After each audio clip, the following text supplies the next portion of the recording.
I'm a nobody from nowhere that ain't never done nothing. That's what I am.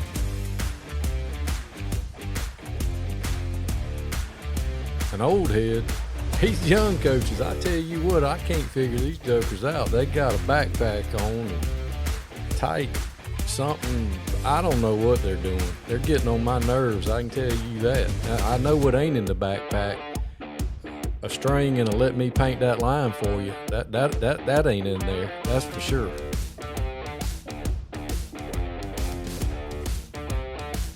I had a kid the other day.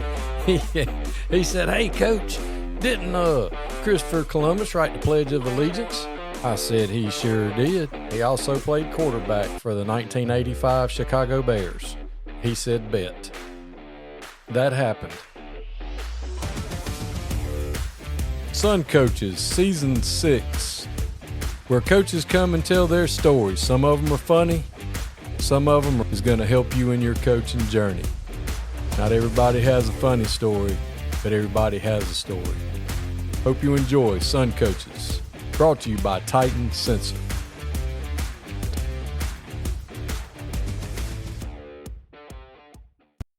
Sun Coaches is proud to partner with Titan Sensor for Season 6 and 7. Titan is made in the USA, proudly founded and based in Texas. When you connect with Titan, you are not alone. You can collaborate and share templates with other coaches across the country to build reports and foster competition. Used by programs such as State 6A, Georgia State Champion, Grayson High School, Titan can tailor a package to fit your needs. The eye in the sky never lies. Improve your team's performance with Titan. Welcome to Sun Coaches Podcast, Season 6, and today I'm very excited to be joined by the head football coach at Salem High School, Coach Michael Johnson. Thanks for being on with me. Hey, appreciate you having me on today, Coach. Well, Coach, where'd you grow up and go to high school? So I grew up in Forsyth, Georgia. Went to Marion Persons High School, 2008 graduate. So definitely a small time vibe, but if you know anything about Middle Georgia, it's a real big deal when it comes to football in Forsyth. So did you just play football in high school, or did you play multiple sports growing up? Played football, ran track. Baseball was actually my first love, but wasn't that good at it. So kind of put that to the side and just kind of focus in on football and track. So. And who was your head coach in high school? So my first 2 years it was Steve Chafin, and then the last 2 years it was Coach Rodney Walker. So definitely had a chance to be around some good ones. And Coach Dan Pitts was always around, so it was almost like I had three at that time. So. Yeah, being in the shadow of legend and playing for a legend, and Coach Chafin's a good one too. I mean, that's pretty awesome. And the tradition-rich Mary Persons Bulldogs, that's pretty awesome. How supportive the community is and how they get behind football to this day is just, it must have been pretty cool growing up playing in that, in that community and playing there on Friday nights. Yeah, like I said, it was always a big deal. My family is a football family. Growing up in those small towns, from the minute that you start playing rec ball, everything is kind of slanted towards, I got to be a Marion Persons Bulldog. So, kind of growing through rec, get middle school ball, and then obviously high school. Those coaches that you mentioned, huge impact on the community. But, during my time that I was in high school and middle school, with so many different coaches that are either now head coaches, been head coaches, great coordinators, college coaches. So, kind of a big deal all around. But it's a special place. Yeah, I did a Legend Series, Season 5, and of course I didn't get to get Coach Pitts, but I'm going to get Coach Burdett on. His son was like, "You got to see if you can get my dad on." He was with Coach Pitts for like 30 years, and I was like, "Man, that'd be awesome." So yeah, I'm definitely going to tap into that Mary Persons tree and get there. So when you were growing up, I mean, what position did you play in football? So when I say it, obviously you'll know it, but a lot of newer coaches don't. I grew up saying I was a split end or a flanker. It wasn't until Coach Walker got there that he was like, "Nah, you're a wide receiver." So, it's a little bit different being in that wing tee, that flex bone, and those type of things. And then when Coach Walker came, he was like, "Hey, we're gonna go I formation a little bit, a little shotgun." I was like, "Oh, this is new here." So, those are kind of my primary spots, in high school at that time. Well, did you get an opportunity to play at the next level, or did you just go to school to go to school? So I had an opportunity to walk on down in Savannah State. So I went to Savannah State for my freshman year. And like right after I graduated, they had a head coaching change. And the new guy was like, we'll see you in January. By the time I got to January, I'm like, look, I'm 5'11", 150 pounds. I know I want to coach. So, I decided to go to Valdosta State from there and, kind of get into the education and the coaching world from there. So you always knew you wanted to coach? Yeah, it was always one of those things growing up. I'm like, my coaches always had a huge effect on me. So, one of the big things that I've already kind of been raised on is, trying to have an effect on others. And, my coaches growing up were always people that either push me, talk to me about personal things. And, I said, one day I want to be that for some type of kid. So it was always one of those things. And just the love for the game in general was an easy way to give back. Oh, I agree 1,000%. I don't think there's anything better that you can be than to be somebody, a kid's person, because they all need, a person, because they don't all have one at home.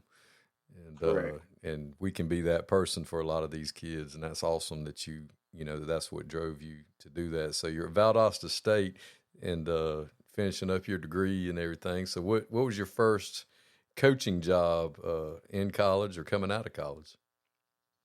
So my junior year, like I said, I was in the health and PE program down there. And a buddy of mine was like, hey, we need another assistant video coordinator, for VSU. He's like, talk with Coach Dean and see if it's something we could do. So he got me set up with Coach Dean. So, during that year, I got a chance to be the video coordinator for the team. And then one of my professors, he was like, hey, I know a guy over at Lowndes Middle School. We're going to have you doing some student teaching there. Would you be interested in coaching? So I was like, sure. So, I reached out to that guy, Steve Holly. He's still down there at Lowndes, actually. And I always tell people he gave me my first coaching job. So I was coaching middle school ball at Lowndes Middle. We had about 3 coaches for the 6th, 7th, and 8th grade team. So it was a great experience trying to balance that and being at the college for the, being a video coordinator. Oh, that's awesome. So breaking right in a tradition-rich program and getting to see it from the college side of it too, and getting that technical, as you know now as a head coach, that somebody that can operate the video part of it is an invaluable resource. Oh yeah, like with all the technology now, I honestly think if I didn't have opportunity to do those things at VSU, that I wouldn't be able to kind of operate as well as I do now, because most people think, okay, you're just recording. No, it's, you're recording, you got to get it uploaded. Coach Dean is fussing if you don't get it in the perfect way. So we had a great coaching staff at Valdosta State. So those guys like Seth Wallace, he chewing you out if, hey, you didn't film this right. So, it was it was a lot, but it was a great experience. It was definitely a great experience. So what did you do after Lowndes Middle once you graduated and got out? So once I graduated, I got a job up in Jefferson County. Louisville, Georgia. Oh, Louisville and Rennes. Rennes, yeah. So I got a job at the middle school at Rennes Middle School at that time. Obviously, Coach JB was at the high school. He was like, hey, you're the middle school coach. So, I came in and did that. A guy named Lonnie Ledger, brought me under his wing and was like, hey, you're going to call some of the offense. You're going to coach the defense. I was like, okay, I did a little bit of this stuff down at Lowndes, but I was there for 2 years and it was a great experience. Actually, a guy I played for in high school was actually from Rennes. That was the only way I had kind of heard of it. Got Lee Hanna.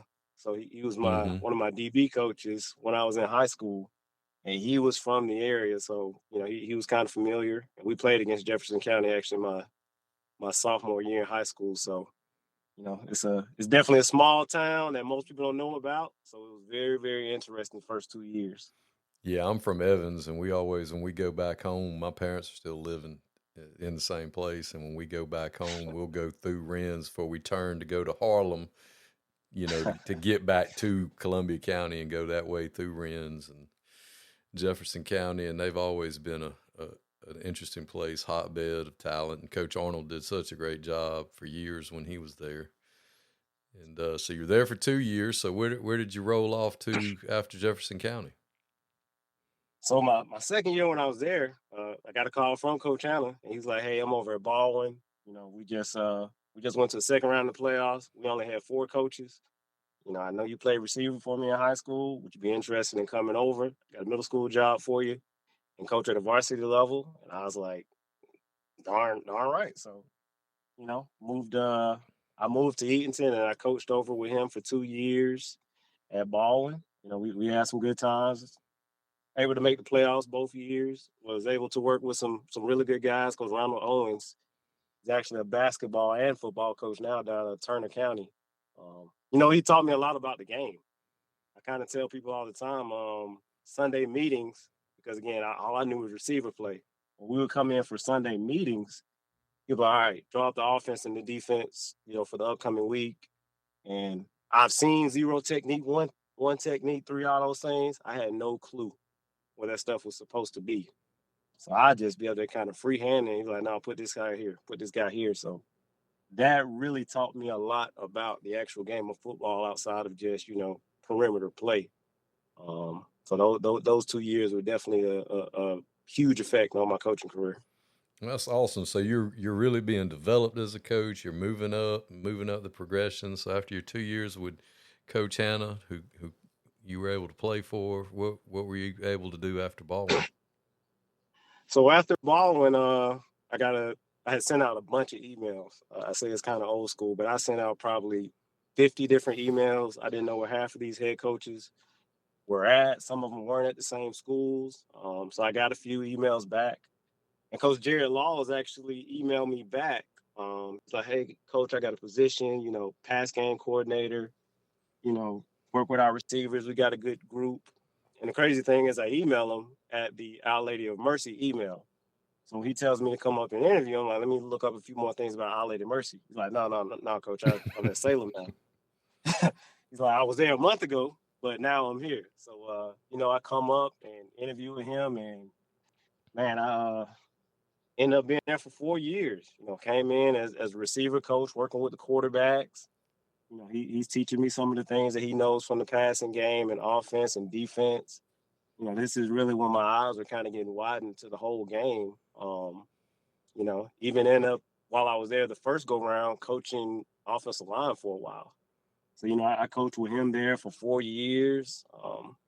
When we kind of got towards the end of those 4 years, he's like, MJ, I'm not kicking you out.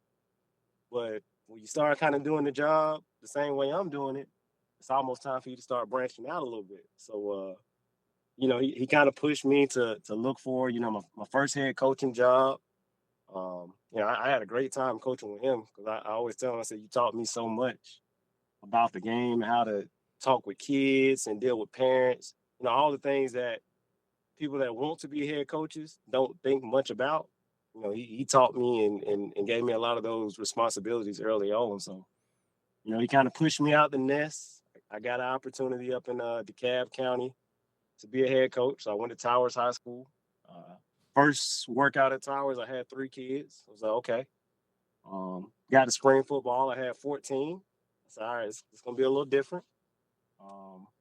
But again, we went out there that season. We went 3-7. Not a great season, but my seniors like, Coach, we won 2 games the whole time we've been in high school. So, this is something different for us. So, but the big thing for me was, just like Amon Tinker kind of taught me, was getting that first job and kind of seeing the ins and outs is one of the best things that you can actually do, to kind of advance the coaching career a little bit. So, that's kind of how it went after I left Salem there. Well, when you get guidance from Coach Laws and Tink, those are 2 of the best in the business and 2 of the best guys in the business, especially to get that kind of guidance from. I mean, you about can't go wrong. I mean, you're set up for success just being able to receive that kind of mentorship from those 2 for sure. And Towers is definitely a challenging situation, but I mean, to win 3 games there is like going 15-0 at a lot of other places because you're dealing with stuff that most people don't understand what you would be dealing with. Yeah, like it's a different place. But like I said, the experience overall opened up my eyes to so much. And I think it made me a better head coach from an operational standpoint going forward. Most people when they look at some of these head coaching jobs and they say, "Hey, I'm gonna hire this person, this person, this person. I'm gonna do this, and this." And then you find out, well, we don't have any spots in the building, those type of things. But it made me have to get creative and be as organized as possible for the kids and for the parents. That even though it was a challenging year, it's probably one of the better experiences I think I could have had at that point in my coaching career. So how long were you at Towers? Just the 1 year, or did you? So I was at Towers for a year. My mother, she still stays in this area. She was kind of not doing well from the health side, so I was like, you know what, I kind of need to get back a little bit closer. I was about to go to Greene County out there with Coach Banks. He's my guy, but ended up having to be a little bit closer to home. So I went back to Mary Persons to learn under Coach Nelson for a year. Like I said, he was actually my receiver coach in high school. So I reached out. I'm like, hey, Coach, I'm moving back to Middle Georgia, out to Jones County. Looking for a job, PE job. He's like, hey, come in, coach the receivers. Whatever title you want. Which again, that's something that I've never been big on titles. So I'm like, Coach, I just want to coach up the receivers and those things, and I help out on the recruiting side. But I was just grateful that he gave me that opportunity to be home for a year. So I came to Mary Persons for a year, coached with him there, and after my mom started doing a little bit better on the health side, I got an opportunity to go back out with Coach Banks at Greene County to be the offensive coordinator. So my second stint as offensive coordinator, I sat with Coach Banks. I've known him for a while, and being at Salem, I was a play caller, going out there with Coach Banks. As you know, he's an offensive guy. He's an offensive. I tell him he's a guru, but he's going to tell everybody he's not. Which means he is. Which means he is. Yeah. He'll say Google me, but that's my guy. Yeah, he's definitely a savant. To come on. Oh yeah, he is. He definitely is. So when he brought me in as OC, and this is a discussion that we have all the time, a lot of people kind of misconstrue offensive coordinator responsibilities with being a play caller. So I had those responsibilities of helping to organize the scripts, the game days, assistant coaches. Obviously on Friday nights, Coach Banks is calling the offense. Situationally, I'm making suggestions. But one of the big things that it helped me with during that year was perspective. Is being able to see things the same way that he sees things and knowing the whys. It helped me grow. A lot of people say I don't want the coordinator title if I'm not a play caller. When in reality, those are two different things. So for me, it was a blessing to be able to do those things, work with some great coaches, be in a great place like Greene County. And, we had an opportunity. We went 9-1 in the regular season and came up just short, literally inches against Bowden in the second round. So, definitely had a good opportunity out there in Greene before I got a call to come back to Salem to be the head coach. So, that kind of wraps up my journey. It kind of started a little bit in 2011 and up until now. So this is year 2 or 3 at Salem as the head coach? So this will be year 2 at Salem as the head coach. I guess this is year 6 overall at Salem. So how important? Oh, I'm sorry. How important would you say it was for you to foster those relationships when you were there the first time, so that they obviously thought enough of you, to want you to come back and serve as their head coach later? Yeah, I think it was huge. The Conyers area, like I said, when I first came in, I didn't know much about the area, but the connections in the community, the connections on the education side were kind of priceless. When I got the job, Principal Jarvis Price brought me in. Nick Collins, who's he's been a football coach for years, is my athletic director. He's like, hey, come in. I know you're familiar with the place. You kind of understand. We've had some struggles recently, and had some turnover. So one of the big things for me is talking to him. I said, yeah, I do have familiarity with the area, but the biggest things is the relationships in the area that kind of carry all 3 of the schools in the area, really. So, I really think having that familiarity is kind of helping me as we kind of try to right the ship here. So, what were some things differently that you knew coming in? Because you learned so much that first time you sit in the big chair. When you come in that second time, what were some things going in that you were like, all right, I reset, I went and learned some more stuff. What were some things coming in that you were like, all right, I'm gonna make sure these are my priorities when I come into Salem this time. As the head coach, what were your first priorities coming in to establish your program at Salem? I mean, my first thing was to make sure I kind of reach back out to those people in the community. One of the big things at Salem is because of the location it is in Conyers, it's kind of unseen.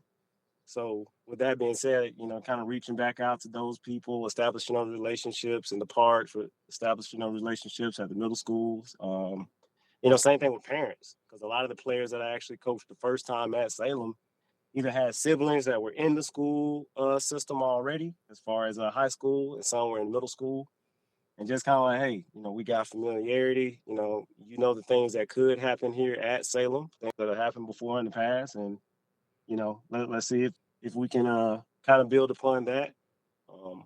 But also, like I said, knowing from last time, okay, these are the positions in the building that'll be available that'll help me to be able to attract the right guys.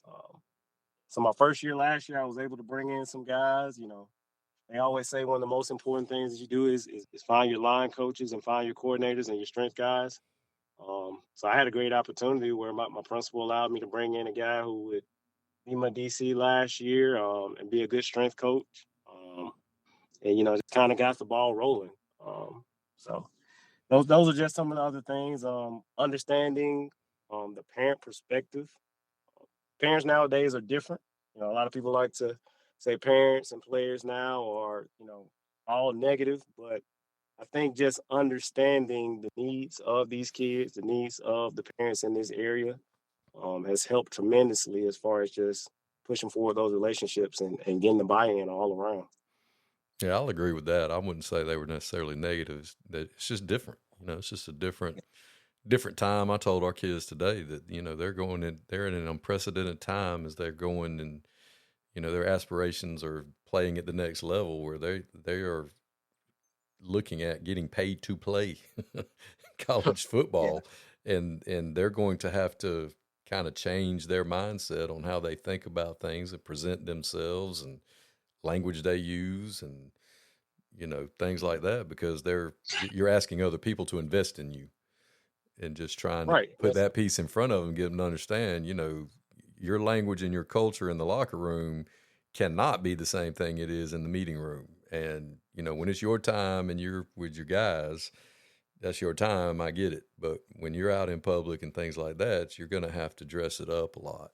And that was something that I wanted to make sure to get the kids to understand today, that, something that they just don't think about, that was hammered into us, growing up. And we just, it'd have never crossed our mind to be profane in front of the coaches.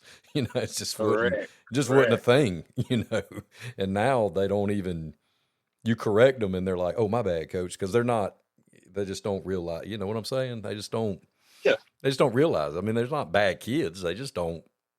I mean, it's just a different culture. It's just different teenage culture this day and time. And I don't care if they're African American or white or whatever. I mean, race has nothing to do with it. It's the culture of that age group, and they're just different. And for a lot of them, nobody's ever sat them down and said, "Look, baby, you got a chance to go. We want people to invest money in you, and in order for them to do that, we're gonna have to,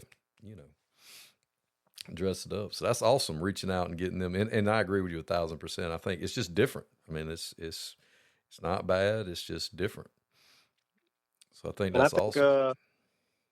I think one of the biggest things for us was kind of like you talked on the communication piece is, just with the places I've been and the way I was kind of brought up playing and coaching is, like you said, we're not profane in front of coaches. We never would have thought of that.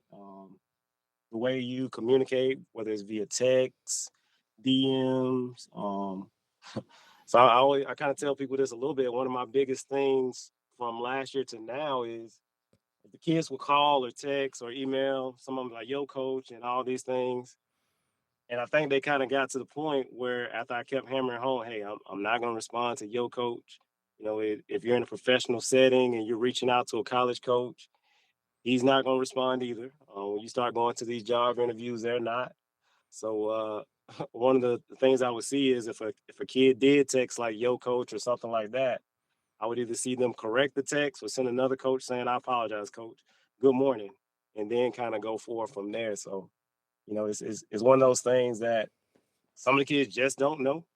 So pushing that forward is very small to most people, but I think it's one of the things that is actually going to help us on the field. Just our kids having an understanding of there's a specific way that you do things and there's a time and place for everything. Oh, absolutely. Teachable moments. And that was what I was, trying to get across to the kids today. Same exact thing and it's not getting on to them. It's, for a lot of kids these days, they don't know, they don't understand that that's not how we talk to each other at work. Correct. Emailing your building supervisor, yo, Mr. Jarvis, sup? Yeah, exactly. Let me holler at you Definitely. after first block. You're like, okay, yeah, I will be hollering at you after first block. As a matter of fact, we're gonna have us a good little discussion. Just don't know. Right, and it's something you have to learn. I mean, it's a behavior thing, and it's just something. It's just something you have to learn, and we are teachers. That's part of to me, that's the biggest part of our business is we have to teach them a lot of different things these days, and there's nothing wrong with that. You just got to be patient with them. And it's like I told the guys, I was like, I'm not expecting you to completely get off profanity like, cold turkey tobacco user or, addict or whatever. But, it's something that's going to take some effort. I said, as an adult, I let it slip every now and then, but it's something you have to teach yourself. It's a self-discipline piece. Correct. So, and that's going to take them longer. It's going to take a few of them a little bit longer, but in the long run, and when you talk to kids that you've maybe coached years ago and they come back and they're adults, they're married or whatever it may be, and they say, hey, coach, a lot of those things that either you talked about or some of the other coaches were telling us back then, we're seeing it now in the real world setting. And, I had a guy who's actually in the military now. He came back and talked to me last offseason. He was like, coach, all those things that y'all were telling us back then, and I just kind of was brushing it off. Man, all of that stuff is coming true now. I said, yeah, you thought I was just blowing smoke. But, so that's just part of the process is seeing the growth. And, whether we see it in the immediate sense on the field or we see it 10 years down the road off the field, it's all beneficial. Well, and it's part of fostering positive relationships with the kids too. I mean, I talk about what motivates people. Well, I mean, you got to kind of get to know the person before you really know what motivates them, and building that relationship with them is so important to get them to be able to buy into what you're doing. And I'm sure you've had to do that at Salem as well. Yeah, that's that's kind of one of the foundations of the program overall is relationship building.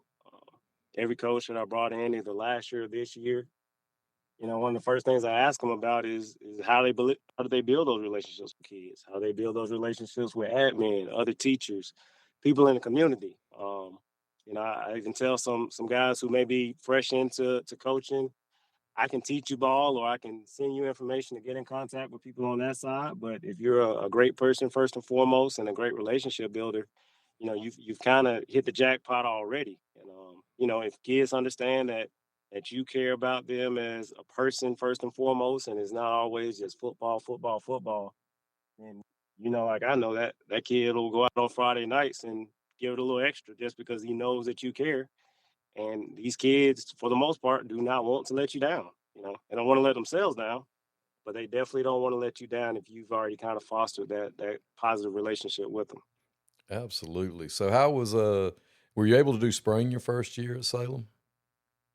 Yeah, so we did spring last year. I had no offensive coaches at that time. I had all defensive coaches. So, I'm an offensive guy at trade. So we went through the entire spring. I had 4 defensive coaches and then myself.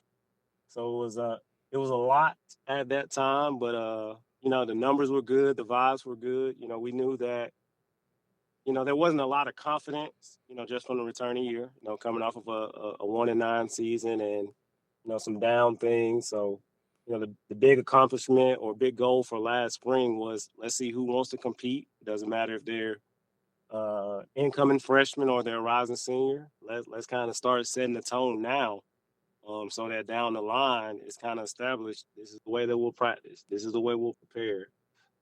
These are the expectations at practice, the expectations in the building. So we were able to have a pretty good spring, and I think we left last spring with about, I'd probably say, close to 60 players in the program. How much different was spring this year compared to last year? Oh, this year's spring was 10 times different. Probably a lot. Different. You're probably like, hey, man, I got coaches over here with me this year. Yeah, like I said, last year I had 4. This year I had 10, and I brought in a play caller from out of state in Florida and some other guys on the offensive and defensive side. So one of my biggest things was, like, I got to find something extra to do outside of, keeping up with the clock, because I wasn't quite used to having guys at every position, having 2 guys at some positions.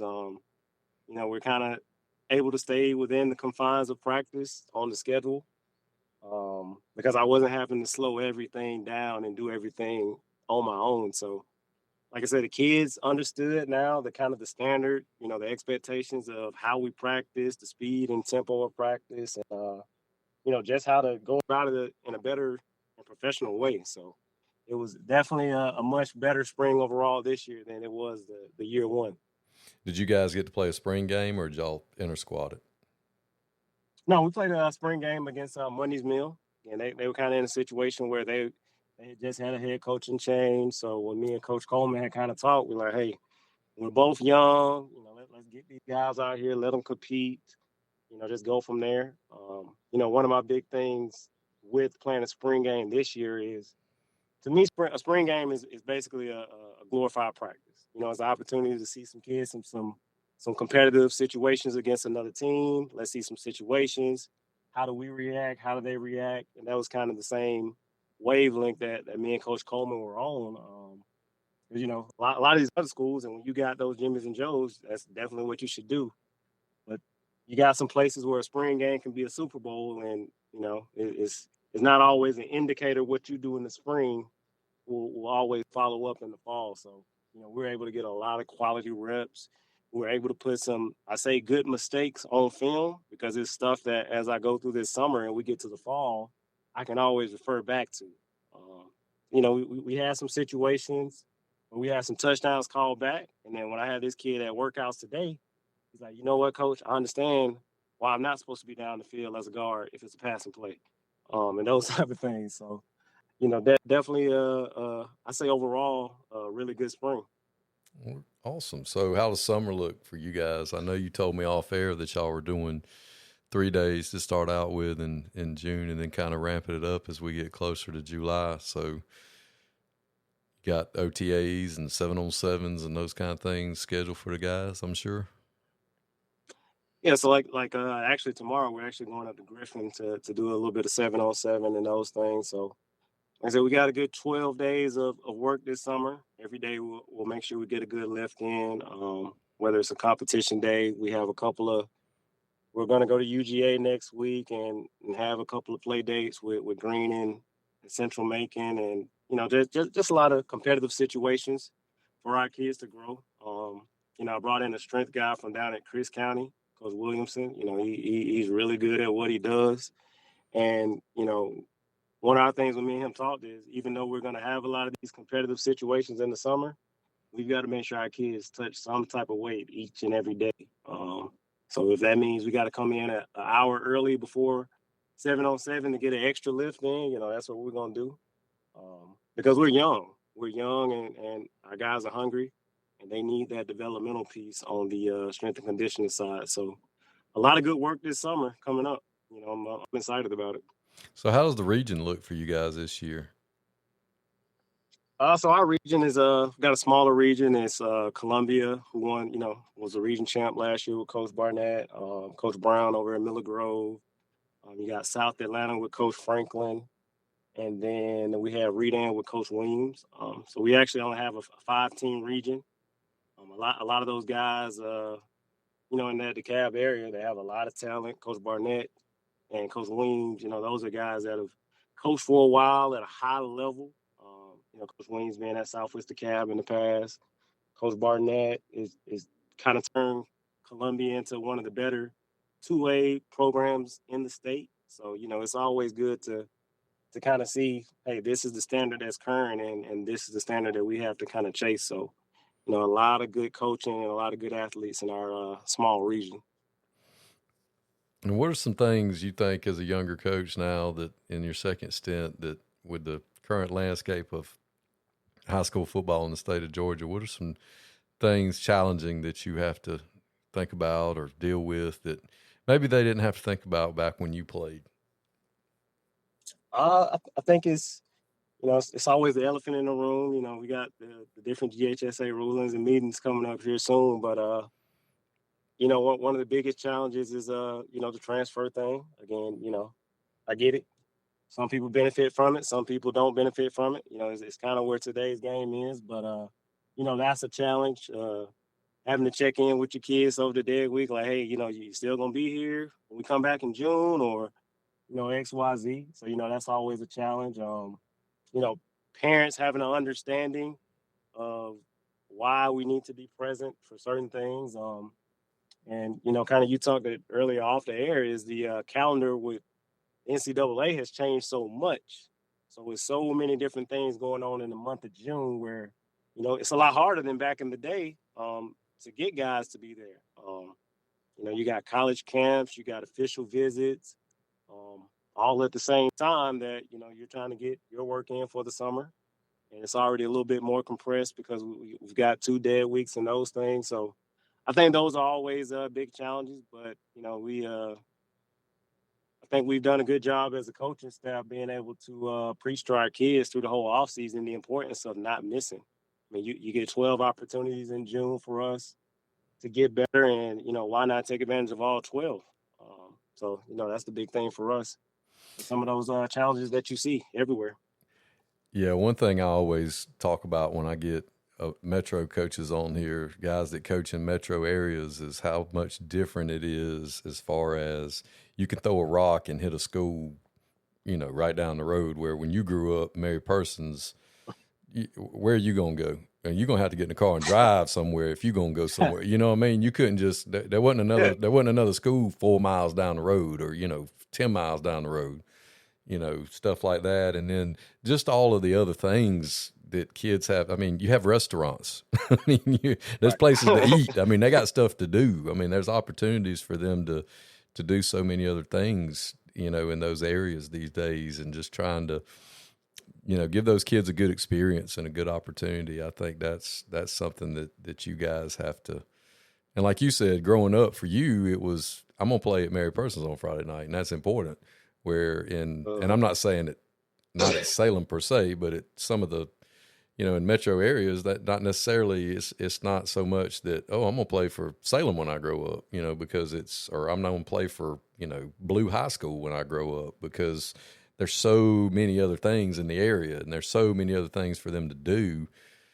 It's just different. And I tip my hat to you guys having to deal with what you have to deal with. It's just so much, and the game's changed, NIL space has changed. The transfer stuff has changed. I mean, you guys just have to deal with a whole lot more than just parents and admin and everything else when you're the head coach at a program like that.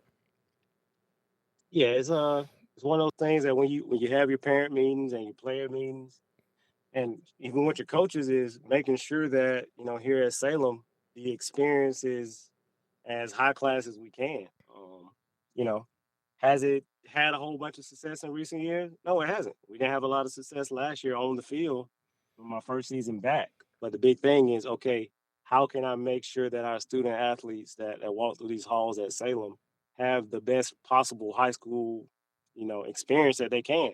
So, just making sure that in the end, it is still a game, making sure that practices are fun, making sure that, the things that we do from an offensive, defensive, and special team standpoint, keep kids engaged, making sure that personalities have to match because it's a lot of different dynamics, as you said, of trying to keep kids focused. And I think this is kind of statewide is you have to put all of the focus on who is there.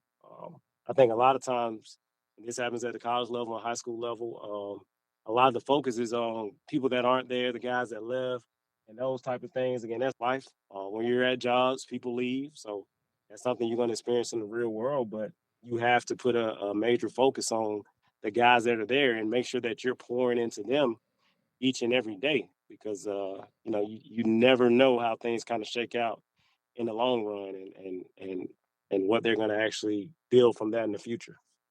Oh, absolutely. I mean, think about all the people that poured into us. Not only just coaches, Right. but I mean, you've shared the guys along your journey in the coaching profession that have mentored you and helped you out. And on that note, what are some things you would say to younger coaches out there listening? Advice you would give them that are aspiring to be head coaches when they grow up. I mean, you did it the old fashioned way. You started at the bottom and worked your way up and have been fortunate enough to get back into a head coaching position and have had to fight through some struggles and things like that to make it happen. It just doesn't happen overnight, and it's not easy. So what are some Yeah. things that you would share with some of the young coaches out there to, encourage them or advice you would give them? I think one of the biggest things is patience first and foremost. Again, I know we're kind of in that microwave era, but let's have patience. Find a mentor. One of the biggest things for me was having those mentors, whether it was making calls to Coach Walker and say, "Hey, what do you think about this?" Or just reaching out to other coaches in the area. One of the things that Coach Tinker did for me was he allowed me to be a part of a lot of these different camps and expos, kind of network. I think that's the thing that coming up, a lot of coaches did a lot more than they do now. I know we got social media, so you can send messages, but get out to other places and learn stuff from other people. Don't kind of put yourself in just one hole. Like I said, I grew up playing receiver, got into coaching at receiver.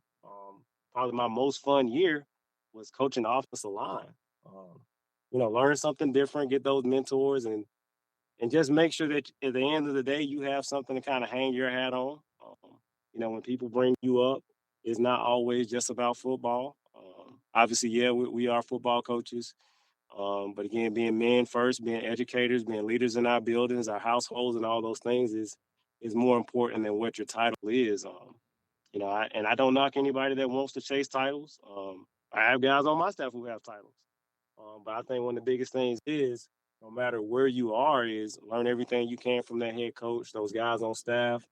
Um, get to being in a situation where you see the head coach needs some help in some areas and he doesn't have to ask you. Every place I've been assistant, it's things I saw kind of in the first month of being at those places. Okay, how can I take this off a coach's plate? Uh, at Greene County, hey, how can I help Coach Banks?